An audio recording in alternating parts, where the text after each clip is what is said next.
ओम शांति। आज प्यारे मीठे भगवान की मीठी मुरली मंथन की डेट है 31 मार्च 2022। तो आज मीठे मीठे बाबा ने कहा, ज्ञान मार्ग में तुम्हारे ख्यालात बहुत शुद्ध होने चाहिए।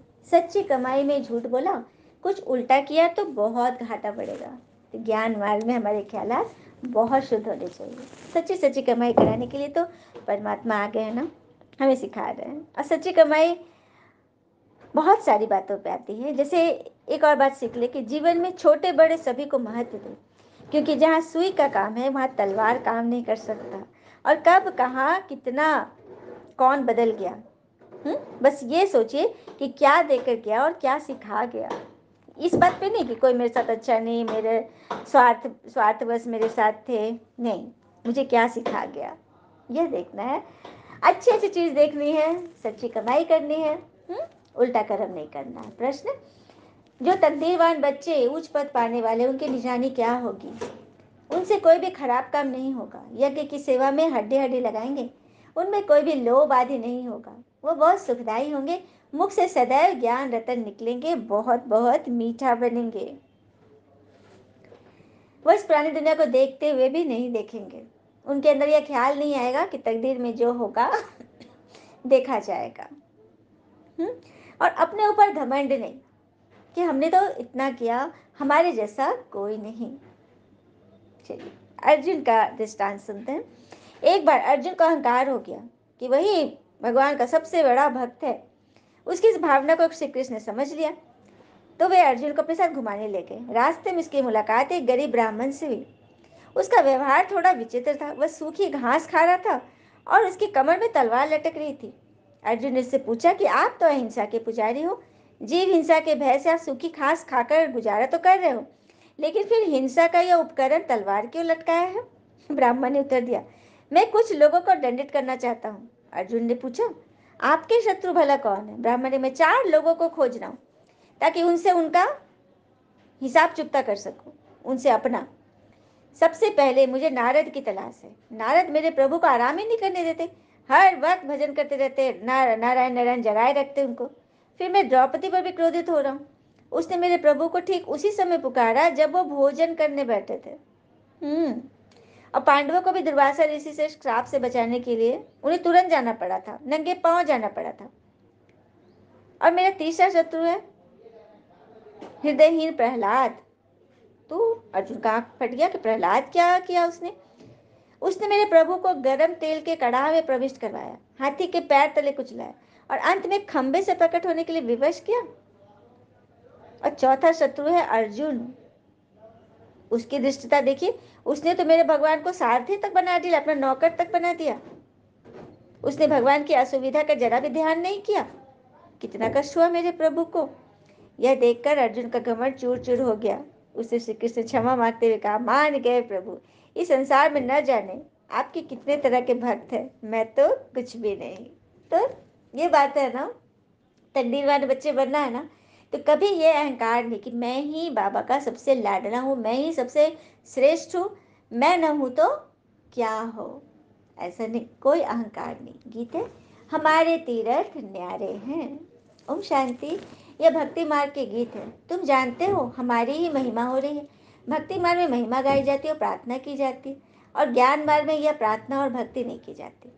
ज्ञान मार्ग में शांति कहते हैं ना, मेडिटेशन और प्रेयर में बेसिक फर्क जो है, प्रेयर है वन वे कम्युनिकेशन, एक तरफ से संवाद, और मेडिटेशन में दोनों तरफ से। कैसे? तो प्रेयर में, प्रार्थना में हम क्या करते हैं, बस जो चढ़ाना है वो चढ़ा दिया, आरती की, भोग लगाया, सब कुछ किया, मंत्र जाप किए, और फिर वापस कभी बैठकर बात करने की तो कोशिश ही नहीं की कि भगवान से बात करूं, देवी देवता से। अब मेडिटेशन है कि यहाँ कोई आडंबर नहीं, अपनी श्रद्धा से हम जो भी करते हैं, बस बैठकर शांत मन से एकाग्रचित होकर भगवान से बात करते हैं, उन तक पहुँचते हैं सूक्ष्म रूप से, और उनको खींच कर लाते हैं, उनको अपनी बात समझाते हैं, उनकी बात समझते हैं। तो ये फर्क है ज्ञान और भक्ति में। और ज्ञान है पढ़ाई, जैसे स्कूल में पढ़ते हो ना, पढ़ाई में एम ऑब्जेक्ट रहती है ना कि हम पढ़कर यह पद पाएंगे, यह धंधा करेंगे। कई कुछ और भी धंधा सीख लेते, कोई ठगी सीख लेते हैं, इसी को तो भ्रष्टाचार करते हैं ना, लूट मार भी करते हैं। फिर बाबा बोल रहे हैं यह है पवित्र पढ़ाई। तो भले गृहस्थ व्यवहार में रहते हो फिर भी पढ़ना है। ज्ञान मार्ग में कोई भी बुरे ख्यालात नहीं आना चाहिए, इसको ठगी करे, इसके साथ कुछ गलत करे, नहीं, नहीं तो दुर्गति हो जाएगी। वहाँ तो बहुत सच्चाई सफाई से बाबा को याद करना पड़े, तभी तो पद पा सकते हो ना। स्टूडेंट को पढ़ाई के सिवाय और कोई बात बुद्धि में नहीं रहनी चाहिए, नहीं तो हम भविष्य उच्च पद कैसे पाएंगे। अगर उल्टा सुल्टा कर्म कर लिया तो फेल हो जाएंगे। सच्ची कमाई में फिर कुछ झूठ आदि बोलने की दरकार ही नहीं, बहुत घाटा पड़ जाता है। यहाँ तो तुम आए हो भविष्य पदमपति बनने के लिए, तो यहाँ कोई भी बुरे ख्यालात नहीं आने चाहिए। दुनिया में भी कुछ चोरी आदि करते हैं तो उन पर केस चलता है ना। तो यहाँ भी ऐसा है, माया ऐसा थप्पड़ मारेगी कि बस ठहर न पावे। तो यह तो है ईश्वरीय दरबार, राइट हैंड फिर धर्मराज भी है, उनकी सजाए तो 100 गुना ज़्यादा है। नए नए बच्चों को शायद मालूम न भी हो, इसीलिए बाबा सावधान करते हैं, तुम बच्चों के ख्यालात बड़े शुद्ध चाहिए। बहुत बच्चे लिखते हैं बाबा आपका फरमान है कि गृहस्थ व्यवहार में रहते सिर्फ मुझे याद करो, श्रीमत बिगड़ कोई भी कर्म नहीं करो। परंतु हमको तो व्यवहार में बहुत कुछ करना पड़ता है। लेकिन गुजारा कैसे करें, इतने थोड़े रुपये से परिवार के सदस्य को कैसे चला पाएंगे। मतलब बच्चे बाबा से पूछते हैं भूखा रहना पड़े, हाँ तो क्या करूं।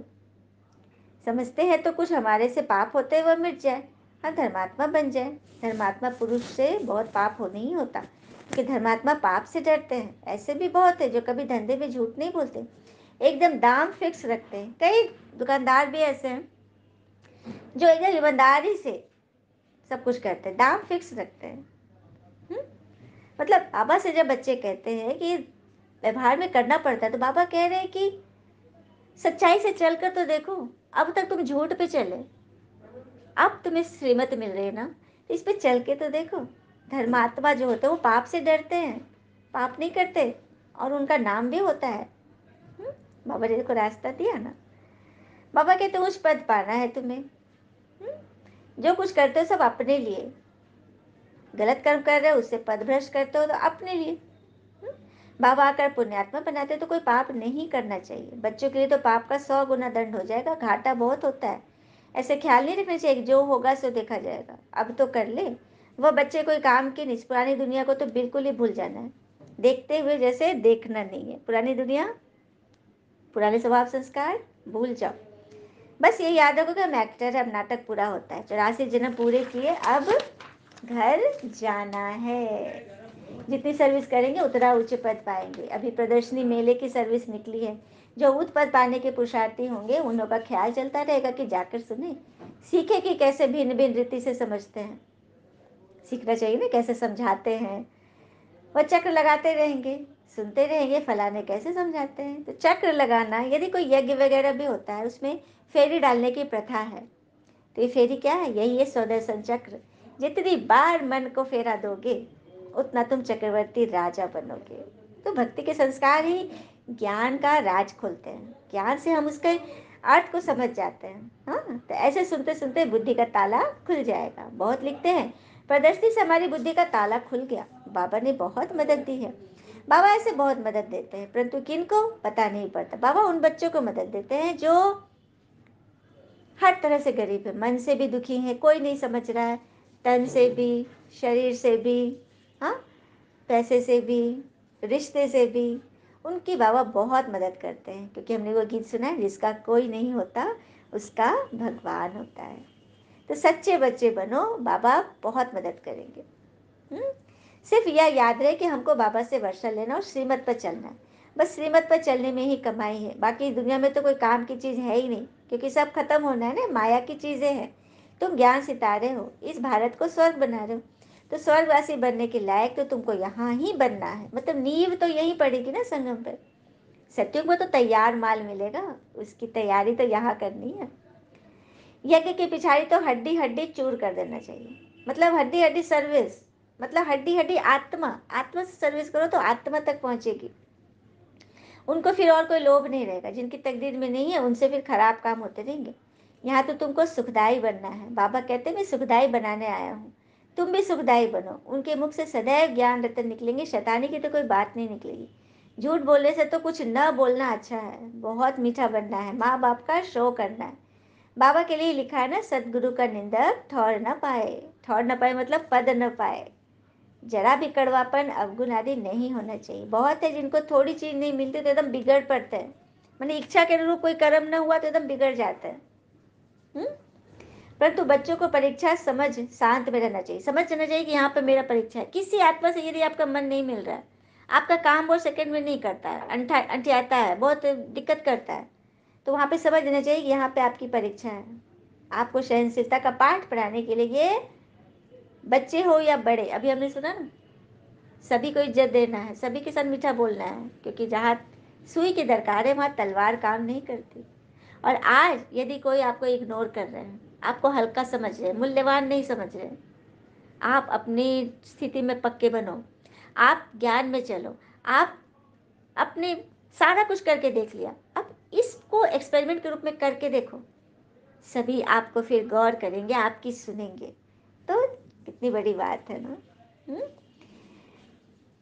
तो इसी पर परीक्षा समझकर शांत रहना। आगे बड़े बड़े ऋषि मुनि कहते थे हम ईश्वर को नहीं जानते। अब अगर यह लोग ऐसा कहे तो इनको कोई मानेंगे ही नहीं, समझेंगे जो खुद ईश्वर को नहीं जानते वो हमको क्या रास्ता बताएंगे।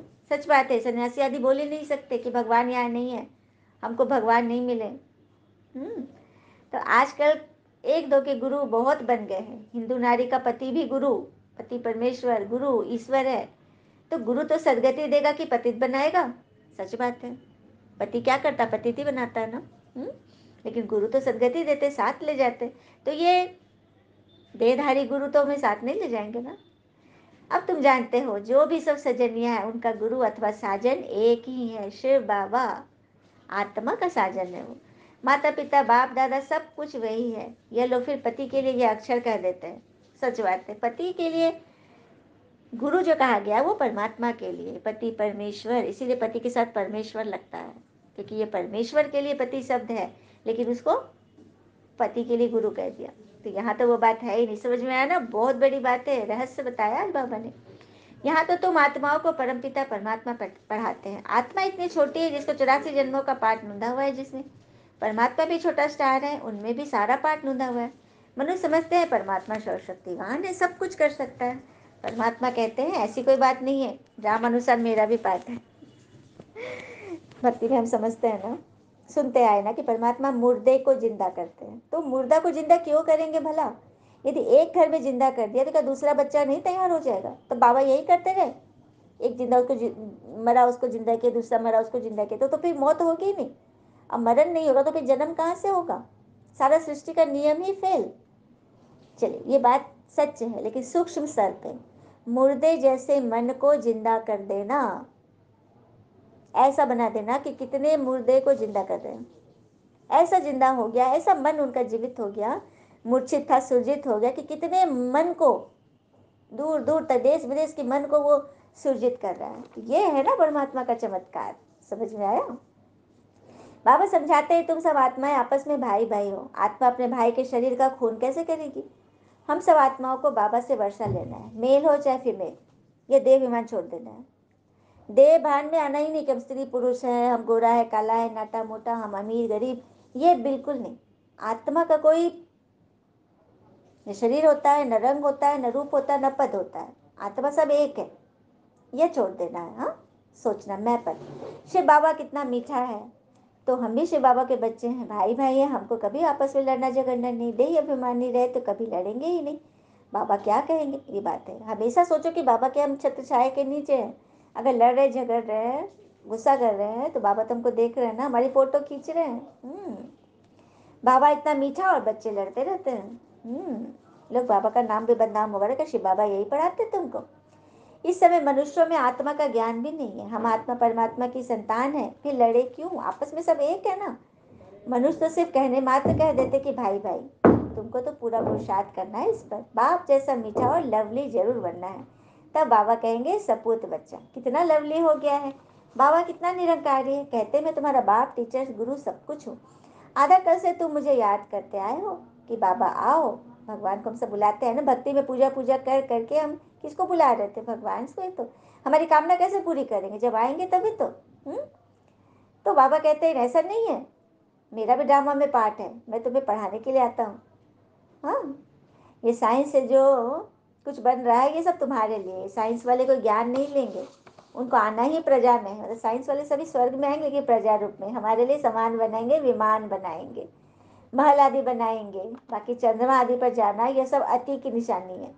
साइंस भी दुख देने वाली हो गई है, सच बात है। आज जो विनाश का जो खेल चल रहा है, अभी विश्व युद्ध की जो कगार पर हम खड़े हैं, किस कारण से? साइंस के कारण है ना। ये परमाणु बम ये बनाना किसने बनाया? साइंस ने बनाया ना।